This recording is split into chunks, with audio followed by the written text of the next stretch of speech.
Allô, oui, bonjour monsieur Bertrand. Je suppose que vous m'appelez au sujet du transport de demain? Je vous rassure, tout est prêt. Et il y a un petit changement. En plus des cartons de marchandises emballés en quantité limitée, je dois transporter un fût de 200 litres d'acétone de code UN 1204. Et je voudrais savoir si le transport serait encore dispensé de l'ADR. Comment dire, je sais pas trop, quoi. Vous ne savez pas? Pourtant, je croyais que vous étiez des spécialistes de la matière dangereuse. Ça, car c'est important pour moi. Si le véhicule porte des panneaux orange, il ne va pas pouvoir emprunter le tunnel de la Belle-Pierre.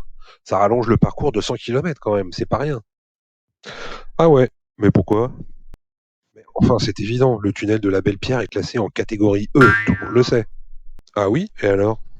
Dites donc, les matières dangereuses, ça n'a pas l'air d'être votre fort, hein. Les tunnels de catégorie E sont interdits à tout type de marchandises dangereuses, c'est élémentaire. Ah oui, bien sûr. Donc, je vous appelle pour savoir si ce fût de 200 litres d'acétone UN 1204 est dispensé par le tableau du 1136 de l'ADR. C'est quand même pas compliqué. Vous pouvez me répondre? Le tableau du 1136, vous dites? Eh bien oui, le fameux tableau du 1136. C'est-à-dire que... Bon, écoutez, j'ai compris. Oublions ma commande de demain, hein. Je vais m'adresser au transport Rousseau. Ils sont peut-être un peu plus chers que vous, mais au moins, eux, ils connaissent la réglementation ADR. Allez, au revoir, monsieur.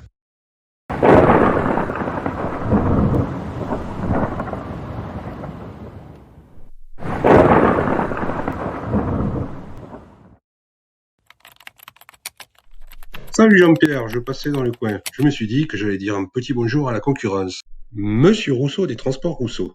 Eh bien, je viens de te faire gagner un nouveau client, l'entreprise Lefranc. Ah, bonne nouvelle, merci, mais en quel honneur? C'est pas volontaire, hein. Tu sais, c'est toi qui m'as convaincu de me lancer dans le transport des marchandises dangereuses. Oui, oui, tout à fait. Eh bien, je n'y arrive pas. Je mélange tout. Je fais des erreurs en permanence et les clients se fâchent. Pourtant, j'ai tout fait comme tu m'as dit. J'ai formé 3 conducteurs à la formation spéciale. Comment tu dis déjà? La formation de base ADR 8.2. Oui, c'est ça. Mais ça ne suffit pas. Tous les jours, je reçois des appels et je n'y comprends rien. Étiquetage, équipement obligatoire, code UN et dernièrement, le tableau 1136. Ah oui, le tableau des dispenses du 1136. C'est une connaissance de base. Je l'utilise souvent, 2 à 3 fois par semaine. Ah bon, tu connais tout ça? Bah, évidemment, moi je n'ai pas formé que mes conducteurs. J'ai aussi suivi une formation complète d'une journée sur le sujet à l'APTH, à Limoges. C'était très intéressant et surtout très utile. Limoges? Mais c'est pas la porte à côté, dis-moi. En ce moment, je n'ai pas de temps à perdre sur la route. Ok, dans ce cas, il y a une solution pour toi. L'APTH propose une deuxième modalité, la formation à distance. La formation à distance? Oui, la PTH propose des formations dispensées dans des classes virtuelles. Tu peux suivre la formation depuis ton bureau. Le formateur, grâce au réseau Internet, peut s'adresser simultanément à plusieurs stagiaires répartis sur tout le territoire.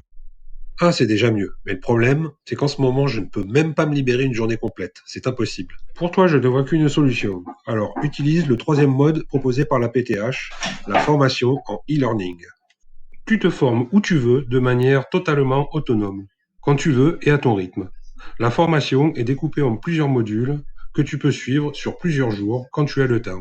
Là, tu m'intéresses vraiment. Et dans un sens, c'est assez logique que l'entreprise Durandal, spécialiste du transport multimodal, s'adresse à la PTH, le spécialiste de la formation multimodale.